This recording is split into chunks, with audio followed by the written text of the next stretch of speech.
My heart is yours. That's the essence of walking through that first set of doors, saying to Jesus, I'm stepping in. I'm giving you my life and my trust. I'm yours. Walking through that open door that Jesus made possible for us is the most important part. And it's why I wanted to start the evening with that story of the crippled woman, because she exemplified how walking through those first set of doors is what makes it even possible for a breakthrough. And she was healed. She received an amazing breakthrough. But I don't want us to think that all breakthroughs will look like that. Hers was the mountain moving, the Jericho walls come tumbling down type story. But sometimes breakthroughs come differently than that. Not how we think, maybe unexpectedly, maybe slowly, and sometimes they don't even make sense. They can be more like a little crack here and there, or a chisel chipping away on the mountain wall. Breakthroughs can happen little by little, or season by season, day by day. Maybe the big mountain doesn't move, maybe the healing doesn't come, maybe the bank account is still low, and maybe the situation doesn't change. But the breakthrough can come while you wait, while you are in the vestibule. Being in the vestibule can be really hard. You entered through that first set of doors, you're in, and then nothing happens. You're like me, standing there wondering why another door hasn't opened yet. And I imagine this is how the woman in our next story felt like too. We're going to stay in the Gospel of Luke, but we're going to go back to the second chapter of Luke, where we're introduced to a woman named Anna, starting in verse 36. She was very old, having been married to her husband for 7 years until his death. She had lived as a widow since then for 84 years. We learn that this woman, Anna, had been married for only 7 years when her husband died.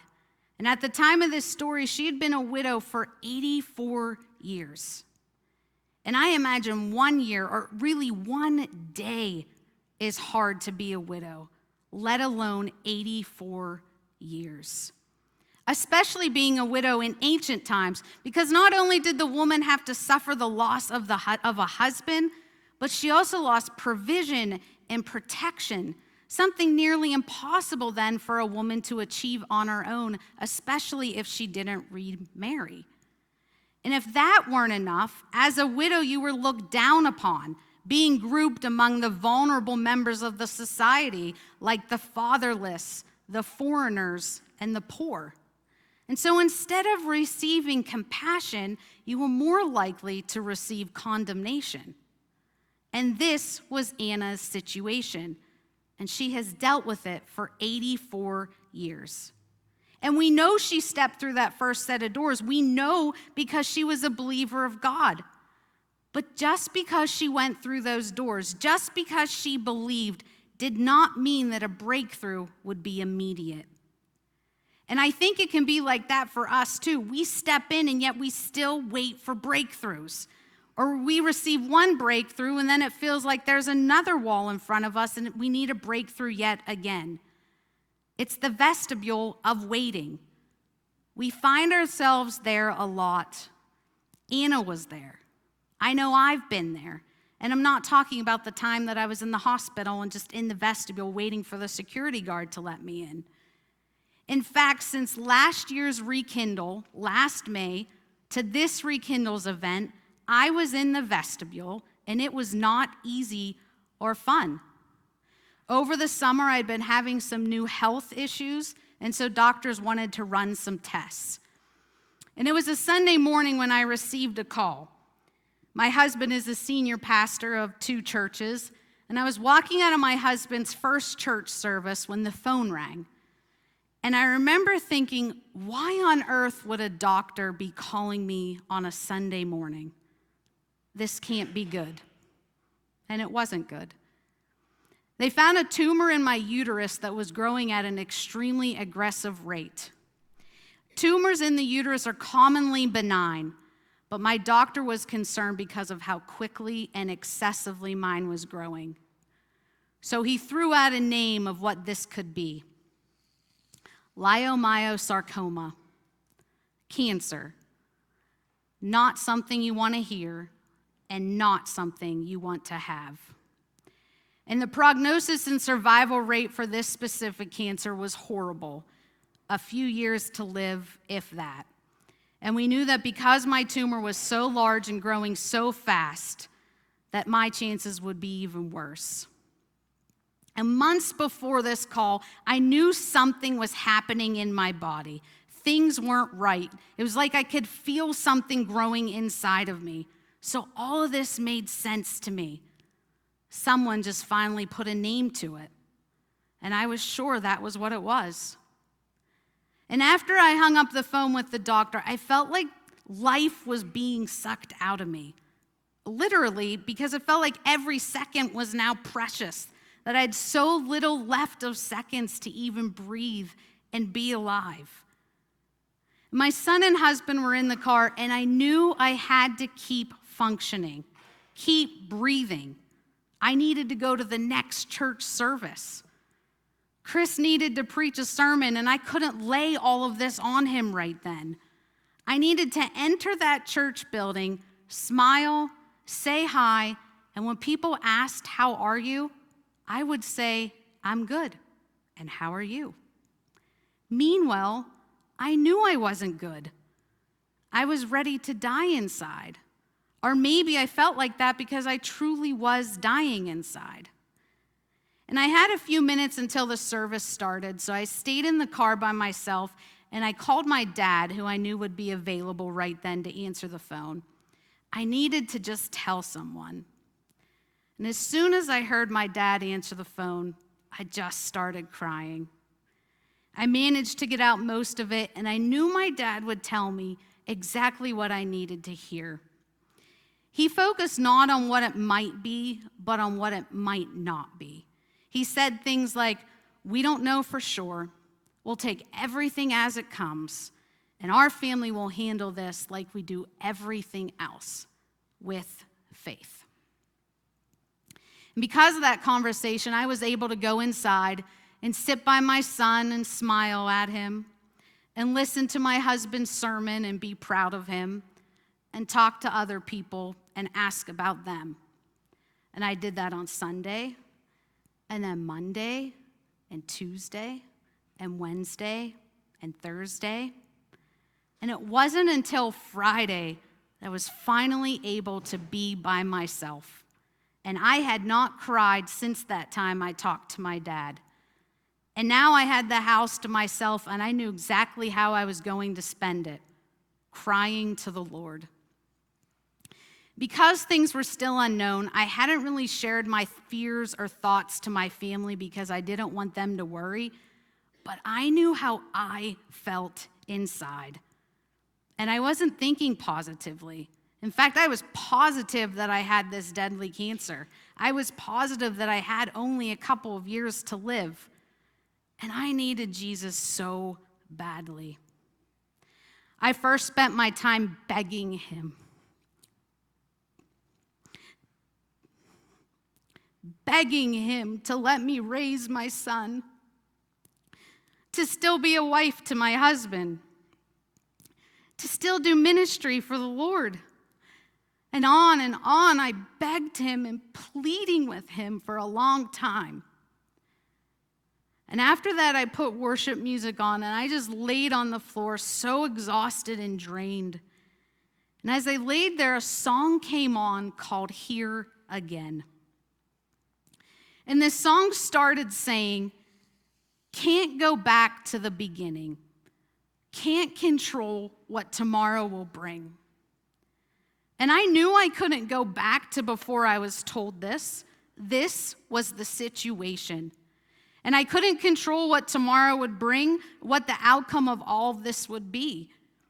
And even though that was the case, the song continues saying, "But I know here in the middle is the place where you promise to be. Here in the middle, in the vestibule, that place where we wait, that place where a wall was looming in front of us that we wish we could just break through it. It's in that place that the Lord promises to be with us.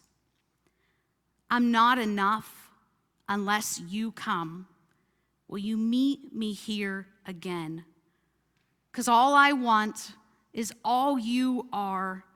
Will you meet me here again?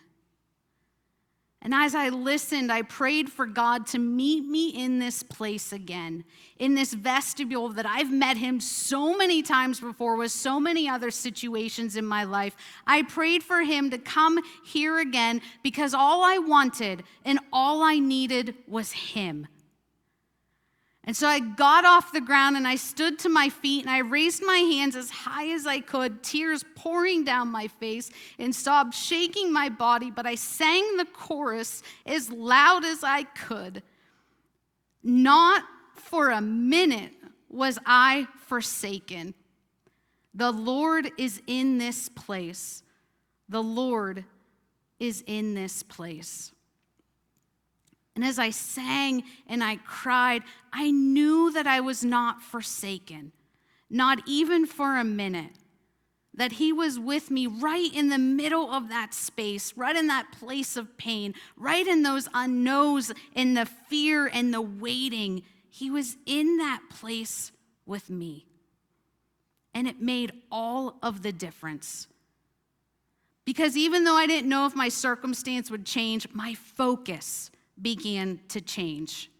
And even though I'd been praying and begging and pleading, and I needed that too, but if I only did that, my focus would have stayed on my problem. It wasn't until I switched to praising and worshiping him and thanking him for being with me that my center of attention became not on my situation, but on my Savior. And I had no way of knowing if I would receive a breakthrough in healing or a good report or a change of circumstances. But right then in that moment, I received a breakthrough in focus, in what I fixated my heart on. And that was the breakthrough that I needed right then and there. And Anna knew that she needed it too, because being a widower of 84 years, she knew how hard it was to get through each of those days. And the only way she could was to switch her focus to no longer be on her pain or her situation, but on her Lord. And verse 37 tells us, she never left the temple, but worshiped day and night, fasting and praying. Anna never stopped being in that mindset of praise. She knew it was the only way she could get through this. She was in a vestibule for 84 years, and she spent every single day of each of those days worshiping and praising the Lord because she knew that's where she would find him, that she was not forsaken, and that even in that place, all she needed was him. And here's what I think we miss and forget every time we're in that space. It's where a breakthrough can happen. Because even though it's where the waiting occurs, when we're waiting is when we have time to change our focus. Anna's focus changed every time she went to him in prayer. Every single time she praised and worshiped him. And it was when I was on my feet with my hands stretched high as I could that my focus switched. The tumor was still inside of me. The wall of this doctor's prognosis still in front of me. But praising the Lord pivoted my focus. It pivoted my focus of not what is in front of me, but on who was beside me. When we spend our time in the vestibule, praising and worshiping, the wall is no longer the focus. Our focus is on the one who is with us in that place. It's a breakthrough of not a change in circumstance, but in a change of perspective. And because Anna was in that temple praising and worshiping God day in and day out, do you know what day she ended up being there for? The day a certain little family arrived, presenting their new baby boy. That baby boy was Jesus, the promised Messiah. Because she spent her time in worship, because she spent her every day in the temple in praise, she didn't miss seeing the Savior of the world show up. She was there when Mary and Joseph took Jesus to the temple when he was only an infant. And verse 38 tells us that when she saw him, she told everyone in Jerusalem who had been awaiting the coming of the coming of the Savior that the Messiah had finally arrived. When she saw him, she knew exactly who he was, her Savior. And when we're in the vestibule, we need to remember who Jesus is. He's the one who shows up. He's our Savior. He's the one who will not forsake us, the one who loves us more than anyone could, the one who is right beside us. See, you maybe walked in here tonight putting on a smile and answering the how are yous with I'm good. But inside, you aren't good. Maybe it's your own health problem or a diagnosis that has you filled with fear. Or maybe you experienced a loss like Anna and the pain is overwhelming. Or it could be that you've walked away from the Lord and you know you need him again, but you're lonely and afraid and feeling condemned. And you know you can't go back to the beginning before all of this happened. There's no rewind button. And you also can't control what tomorrow will bring. But right where you are, right in the middle of all of it, right in that place where you find yourself right now, in the vestibule, Jesus is with you. He has not forsaken you, not even for 1 minute. He is all you need. Ask him to meet you here again. So do you want a breakthrough? It will come. But first you have to take your eyes off of the wall and place them on the Savior of the world, the Savior of your life. He is with you. He is here again, right in this place. Let's remain seated as Chris sings that very song that made all the difference for me. And I hope it does for you too. Let's listen to Here Again.